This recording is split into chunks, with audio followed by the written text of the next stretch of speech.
मित्रांनो, तुमची कॉलेजची बस अजून आली नाही काय? मी मागासून तुम्हाला पाहतोय, तुम्ही इथे उभे आहात. चला, मी तुम्हाला सोडतो तिकडे. काका, तुमचा काहीतरी गैरसमज होतोय. आम्ही कोणत्याही कॉलेजचे विद्यार्थी नाही आहोत. आम्ही गोदरेज कंपनीत नोकरीला आहोत. गोदरेज कंपनीमध्ये?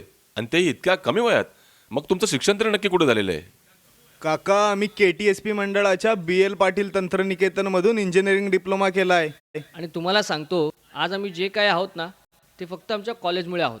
कारण BL पाटील तंत्रनिकेतन खोपोलीमध्ये महाराष्ट्र राज्य तंत्रशिक्षण मंडळ MSBTचा अभ्यासक्रम आहे. इथे जे अनुभवी सर आहेत, त्यांच्यामुळे आमचं प्रॅक्टिकल आणि ट्रेनिंग एकदम स्ट्रॉंग झालं आहे.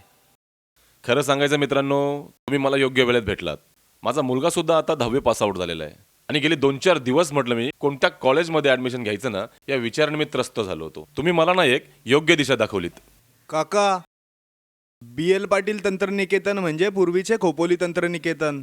आणि इथे देणारे प्रॅक्टिकल नॉलेज आणि इथे येणाऱ्या नामांकित कंपन्या, यामुळे आम्हाला कॉलेजमध्ये असतानाच प्लेसमेंट मिळाली. काय बोलताय? शिकता शिकताच प्लेसमेंट मिळाली? अहो, हेच तर पाहिजे होते माझ्या मुलासाठी मला. म्हणूनच BL पाटील तंत्रनिकेतन खोपोलीमध्ये विद्यार्थीच नाही, तर विद्यार्थ्यांसोबत त्यांचं करिअरही घडवलं जातं. म्हणूनच तुम्ही सुद्धा तुमच्या मुलाला BL पाटीलमध्ये ॲडमिशन घेऊन टाका. नक्कीच मित्रांनो, योग्य वेळी योग्य कॉलेज घेतलं ना, की मुलांचं भविष्य कसं चमकतं ना, हे मला आज तुमच्याकडे पाहून कळालं. नक्कीच काका.